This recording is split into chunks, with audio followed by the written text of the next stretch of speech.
Doctor Rajkumar Patil ಅವರು, ನಮ್ಮ ಪೀಠದ ಪ್ರಧಾನ ಧರ್ಮದರ್ಶಿಯಾದಂತಹ ಬಿ ಸಿ ಉಮಾಪತಿಯವರು, ಜೊತೆಗೆ ನಮ್ಮ ಸಂಘದ ಕಾರ್ಯಾಧ್ಯಕ್ಷರಾಗಿರುವಂತಹ ನಮ್ಮ ಸೋಮನಗೌಡ ಪಾಟೀಲ್ ಅವರು ಈಗಾಗಲೇ ಸ್ಪಷ್ಟವಾಗಿ ಕೆಲವು ವಿಚಾರಗಳನ್ನು ಹೇಳಿದ್ದಾರೆ. ಇದು ಅವಕ್ಕಿಂತ ಪೂರ್ವದಲ್ಲಿ ನಮ್ಮ ಸಂಘದ ಪೀಠದ ಹಿರಿಯರ ಜೊತೆಗೆ ಮುಕ್ತವಾಗಿ ಸಂವಾದವನ್ನು ಮಾಡಿ ಚರ್ಚೆಯನ್ನು ಮಾಡಿ ಈ ಪತ್ರಿಕಾಗೋಷ್ಠಿಯನ್ನು ನಾವು ಕರೆದಿರುವಂಥದ್ದು. ಈಗಾಗಲೇ ನಮ್ಮ ಸಮುದಾಯದ ಜನಸಂಖ್ಯೆ ನಿಮ್ಗೆ ಈಗಾಗಲೇ ಗೊತ್ತಿದೆ.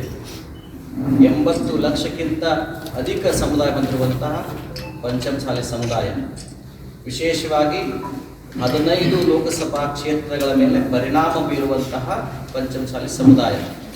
ಪ್ರತಿ ಕ್ಷೇತ್ರದಲ್ಲೂ ದಾವಣಗೆರೆಯಲ್ಲಿ 2.5 ಲಕ್ಷ ಮತದಾರರಿರುವಂಥದ್ದು. ಚಿತ್ರದುರ್ಗ ಜಿಲ್ಲೆ ಇರ್ಬೋದು, ಹಾವೇರಿ ಇರ್ಬೋದು, ಗದಗ ಇರ್ಬೋದು, ಧಾರವಾಡ ಇರ್ಬೋದು, ಬೆಳಗಾವಿ, ಚಿಕ್ಕೋಡಿ, ಶಿವಮೊಗ್ಗ, ಕೊಪ್ಪಳ, ಬಾಗಲಕೋಟೆ, ವಿಜಯಪುರ, ರಾಯಚೂರು ಮತ್ತು ಕಲಬುರಗಿ, ಸುಮಾರು 15 ಲೋಕಸಭಾ ಕ್ಷೇತ್ರದ ಮೇಲೆ ಪರಿಣಾಮ ಬೀರುವಂಥದ್ದು, ಇನ್ಕುಡಿ ಉತ್ತರ ಕನ್ನಡ ಕ್ಷೇತ್ರ ಪರಿಣಾಮ ಬೀರುವಂತಹ ಮತದಾರರು, ಸಮುದಾಯ ಬಾಂಧವರು ಅಲ್ಲಿದ್ದಾರೆ. ಅದು ನಿರ್ಣಾಯಕವನ್ನು ಮಾಡುವಂತಹ ಸ್ಥಿತಿಯಲ್ಲಿ ಇದ್ದೀವಿ ನಾವೆಲ್ಲ. ರಾಷ್ಟ್ರೀಯ ಪಕ್ಷಗಳು ಸ್ವಾಮೀಜಿ ಇರೋದೇ 2 ರಾಷ್ಟ್ರೀಯ ಪಕ್ಷಗಳು. ಈಗ ಕಾಂಗ್ರೆಸ್ 2 ಕೊಟ್ಟಿದೆ, ಬಿಜೆಪಿ 1 ಕೊಟ್ಟಿದೆ. ಸೊ ಹೆಚ್ಚು ಕೊಟ್ಟವರಿಗೆ ಸಪೋರ್ಟ್ ಮಾಡ್ತೀವಿ, ಇಲ್ಲ ನೋಟಕ್ಕೆ ಹಾಕ್ಬೇಕಾಗುತ್ತೆ, ಇಲ್ಲ ಅನಿವಾರ್ಯ ಬಿಜೆಪಿಗೆ ಹಾಕ್ಬೇಕಾಗುತ್ತೆ. ಹಿಂಗಿದೆ ಆಪ್ಷನ್. ನಮ್ಮಲ್ಲಿ ಅನಿವಾರ್ಯತೆ ಇಲ್ಲ. ಆ ಭ್ರಮೆಯಲ್ಲಿ ಬಿಜೆಪಿ ಅವರಿಗೆ ನಾವು ಓಟ್ ಹಾಕ್ತಿರೋದು ಆ ಭ್ರಮೆ ಅವರಿಗೆ ಆ ಭ್ರಮೆಯನ್ನು ಹೊರಬರಬೇಕು. ಯಾವುದೇ ಪಕ್ಷಗಳು ನಮ್ಮ ಓಟ್ ನಮ್ಗೆ ಸಿಗ್ತದೆ ಪಂಚಮಸಾಲಿ ಅಂತೇಳಿ ಆ ಭ್ರಮೆಯನ್ನು ಹೊರಬರಬೇಕು. ಸ್ಪಷ್ಟವಾಗಿ ಹೇಳಕ್ಕೆ ಇಚ್ಛೆ ಪಡ್ತೀವಿ. ಅದು ಯಾವುದೇ ಪಕ್ಷ ಇರಬೇಕು. ಜನ ಜಾಗೃತ ಆಗಿದ್ದಾರೆ, ಮೊದಲಿನಾಗಿಲ್ಲ. ಈ ಜನಾಂಗ ಈ ಪೀಠಕ್ಕೆ ಈ ಪಾರ್ಟಿಗೆ ಅಂತ ಇಲ್ಲ, ಈಗ ಜಾಗೃತ ಆಗಿದ್ದಾರೆ. ಆ ಚುನಾವಣೆ ಏನಾದರೂ ಬಹಿಷ್ಕಾರ ಮಾಡೋ ನೋಡಿ, ನಾವು ಬಹಿಷ್ಕಾರ ಮಾಡೋದು ಚುನಾವಣೆ ಅದು ನಮ್ಮ ಹಕ್ಕು. ಅದನ್ನು ಪ್ರತಿಯೊಬ್ಬರು ಮತದಾನ ಮಾಡಲೇಬೇಕು. ಮಾಡಬಾರ್ದು ಅನ್ನೋದು ಇಲ್ಲೇ ಇಲ್ಲ. ಹಾಗಾಗಿ ಬಹಿಷ್ಕಾರ ಮಾಡೋಂಥ ಪ್ರಶ್ನೆನೇ ಇಲ್ಲ. ಆದರೆ ಚಿಂತನೆ ಮಂಥನ ಮಾಡ್ತೀವಿ. ಅದು ನಮ್ಮ ವ್ಯಕ್ತಿಗತ ನಿರ್ಧಾರ ಆಗೋದಿಲ್ಲ, ಸಮಾಜ ನಿರ್ಧಾರ ಆಗುತ್ತೆ.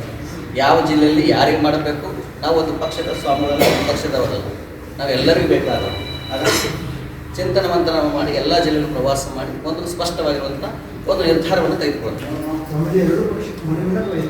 ಎಚ್ಚರಿಕೆ ನಿಮ್ಮ ಪೀಠದಿಂದ ಇಂಥವ್ರಿಗೆ ಕೊಡ್ರಿ ಅಂತೇಳಿ ಏನಾದ್ರು ಯಾವ್ದಾದ್ರು ಬೆಳವಣಿಗೆ ನಡೆದಿದ್ವಾ? ಇವತ್ತು ಮಾಡೋದಿಲ್ಲ, ಮುಂದೆ ಮಾಡೋದಿಲ್ಲ. ಆ ಥರದ್ದು ಯಾವ್ದಾದ್ರು ಬೆಳವಣಿಗೆ ಆಗಿದೆ? ಹಾಗಾಗಿ ನಿರ್ಲಕ್ಷ್ಯ ಮಾಡಿರೋದ್ರಿಂದ ನಮ್ಮ ಸಮುದಾಯ ತುಂಬ ಸಿಟ್ಟಿಗೆ ಒಳಗಡೆ ಆಗಿದೆ.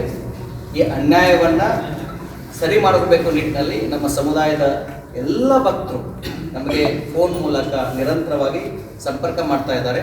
ಹಾಗಾಗಿ ಇವತ್ತು ನಮ್ಮ ಎಲ್ಲ ಸಂಘದ ಪೀಠದ ಹಿರಿಯರ ಒಂದು ವಿಚಾರಗಳನ್ನು ಅವಲೋಕನ ಮಾಡಿದಾಗ ನಮ್ಮ ಸಮುದಾಯವನ್ನು ಈ ಒಂದು ಬರುವಂತಹ ಚುನಾವಣೆಯಲ್ಲಿ ಸಂಪೂರ್ಣವಾಗಿ ನೀವೆಲ್ಲ ಟಿಕೆಟ್ ಹಂಚುವಲ್ಲಿ ನಿರ್ಲಕ್ಷ್ಯ ಮಾಡಿದ್ದೀರಿ.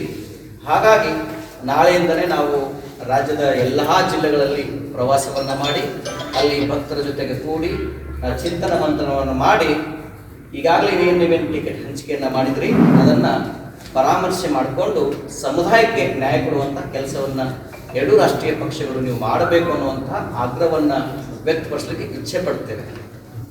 ಮುಖ್ಯವಾಗಿ ನಮ್ಮ ಸಮುದಾಯದಲ್ಲಿ ನಾವು ಇವ್ರಿಗೆ ಟಿಕೆಟ್ ಕೊಡಿ ಇವ್ರಿಗೆ ಕೊಡಬಾರ್ದು ಅಂತ ಹೇಳೇ ಇಲ್ಲ. ಆ ಪಕ್ಷದಲ್ಲಿರುವಂಥ ನಿಷ್ಠಾವಂತ ಪಕ್ಷದ ಕಾರ್ಯಕರ್ತರಾಗಿ ಇರುವಂಥ ಯಾರಿಗಾದರೂ ಕೊಡಿ, ನಾವು ಇಲ್ಲಿವರೆಗೆ ಇವ್ರಿಗೆ ಕೊಡಬೇಕು ಇವ್ರಿಗೆ ಕೊಡಬೇಕು ಅಂತ ಹೇಳೇ ಇಲ್ಲ. ಆ ನಿಟ್ಟಿನಲ್ಲಿ ನೀವು ಬಹಳ ಜಾಗೃತೆಯಿಂದ, ಇಲ್ಲದ ಇದು ವ್ಯತಿರಿಕ್ತ ಪರಿಣಾಮ ಬೀರುವಂಥ ಎಲ್ಲ ಸಾಧ್ಯತೆಗಳಿರೋದರಿಂದ ನಾವು ಹೇಳಕ್ಕೆ ಇಚ್ಛೆ ಪಡ್ತೇವೆ. ಅನೇಕ ಕಡೆ ಈಗಾಗಲೇ ಟಿಕೆಟ್ಗಳನ್ನು ಚೇಂಜ್ ಮಾಡಿದ್ದಾರೆ. ಇದೇ 2 ರಾಷ್ಟ್ರೀಯ ಪಕ್ಷಗಳು ವಾಪಸ್ ತಂದು ಕೊಟ್ಟಿದ್ದಾರೆ ನಿನ್ನೆ ಕೆಲವು ರಾಜ್ಯಗಳಲ್ಲಿ. ಹಾಗಾಗಿ ಇವತ್ತಿಗೂ ಕೂಡ ಇನ್ನೂ ಸಾಕಷ್ಟು ಸಮಯ ಇದೆ. ಹಾಗಾಗಿ ನೀವು ಪರಿಣಾಮವನ್ನು ಯೋಚನೆ ಮಾಡಿಕೊಂಡು ಕುಲಂಕಷವಾಗಿ ಅಧ್ಯಯನ ಮಾಡಿಕೊಂಡು ಪರಾಮರ್ಶಿಸಿ ಟಿಕೆಟನ್ನು ಸರಿಯಾಗಿ ಹಂಚಿಕೆ ಮಾಡಿದ್ರೆ ನಮ್ಮ ಸಮುದಾಯ ಗಟ್ಟಿಯಾಗಿ ನಿಮ್ಮ ಜೊತೆಗೆ ನಿಲ್ತದೆ. ಇಲ್ಲವಾದಲ್ಲಿ ನಾವು ಜಿಲ್ಲಾದ್ಯಂತ ಪ್ರವಾಸ ಮಾಡಿ ಅಭಿಪ್ರಾಯ ಸಂಗ್ರಹ ಮಾಡಿ ಮತ್ತೆ ಈ ಥರ ಒಂದು ಪ್ರೆಸ್ ಮೀಟ್ ಮಾಡಿ ಎಲೆಕ್ಷನ್ಗೆ ಪೂರ್ವದಲ್ಲಿ ನಾವೊಂದು ಸ್ಪಷ್ಟವಾಗಿರುವಂಥ ನಿರ್ಧಾರವನ್ನು ತೆಗೆದುಕೊಳ್ತೀವಿ ಅಂತ ಈ ಮೂಲಕ ಸ್ಪಷ್ಟವಾಗಿ ಹೇಳಕ್ಕೆ ಇಚ್ಛೆ ಪಡ್ತೀವಿ. ಬೆಂಗಳೂರಿನಿಂದ ಮಂಗಳೂರುವರೆಗೆ, ಬೀದರ್ನಿಂದ ಚಾಮರಾಜನಗರದವರೆಗೆ ನಿಮ್ಮ ಸುದ್ದಿ ನಿಮ್ಮದೇ ಭಾಷೆಯಲ್ಲಿ ಕರ್ನಾಟಕ ತಕ್.